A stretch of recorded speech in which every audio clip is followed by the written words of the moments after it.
Ayan, dahil board sa Rakitera Ilocano, fast break tayo ngayon ng unit natin. So ayan ang ating Toyota Altis V, top of the line. Automatic transmission. Push start button na siya. No issue to. Gagamitin na lang. Malinis loob at labas nito guys. Pakita ko sa inyo. Ayan. Ang shifting napakaayos. Tested to sa long drive. Makakapal pang gulong. Sa maayos. Hanggang likod nito guys. Malinis. Ayan. So, pinapass-break ko lang ito ngayon ng 300k.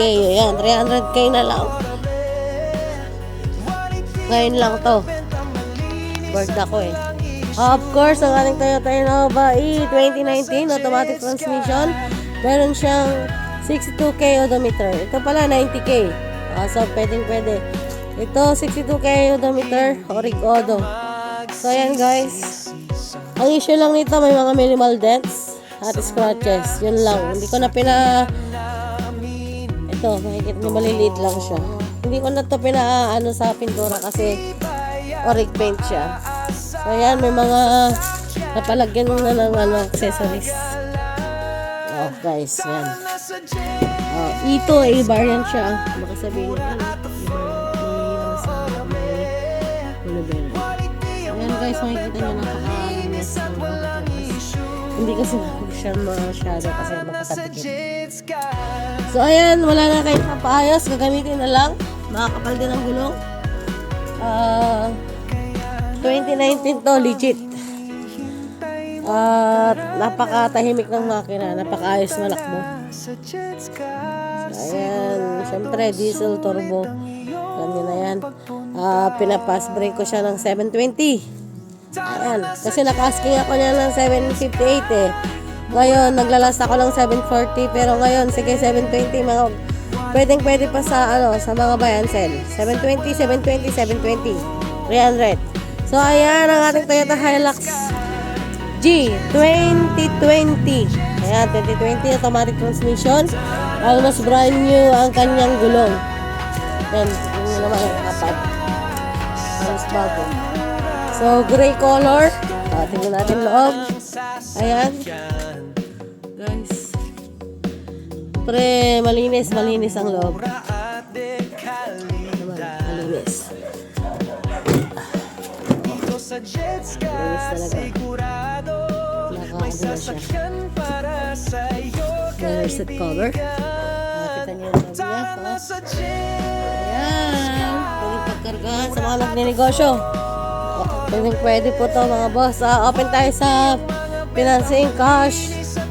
Pero sa kwan naman, iba ang presyo ko sa financing Pass break lang to. Mga binibigay kong presyo.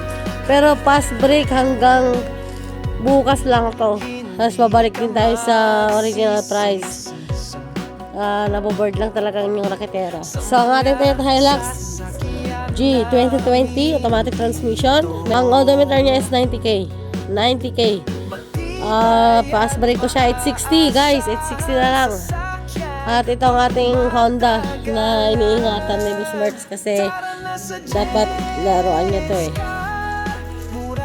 Stick niya lang dyan. Naka-muffler, SKS. Tingnan niyo naman, naka-modulo. Ito siya.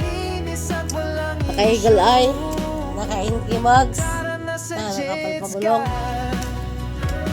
Ito yung Honda City 1.5 na siya. Hybrid. Yan, naka 2 din yan. Naka Android. Medyo neat. Yan, niingatan niya to. At tignan naman yung ilaw niya. Upgraded na. Yan. Baka pogi nito lalo na paggabi. Naka-backcam siya harap at likod. Siyempre, ayan, naka-HKS muffler. So, para sa mga bagito, mga pogi. Yan. Sabi nga nila, pag Honda, pang pack. So, ayan. Ito, naka 320 to eh. Ayan, bigay ko na lang siya 305 siguro. 305. Ito, 860. 720. 300. Ayan. Nakasell na po tayo lahat. Paunahan na lang. Dito yan sa Jed's Cars sa Alcala, Pangasinan. PM nyo lang sa Rakiterang Ilocano sa mga interested. No meetups po tayo. Puntahan nyo po dito sa garahe. Thank you so much. Tara na sa Jed's.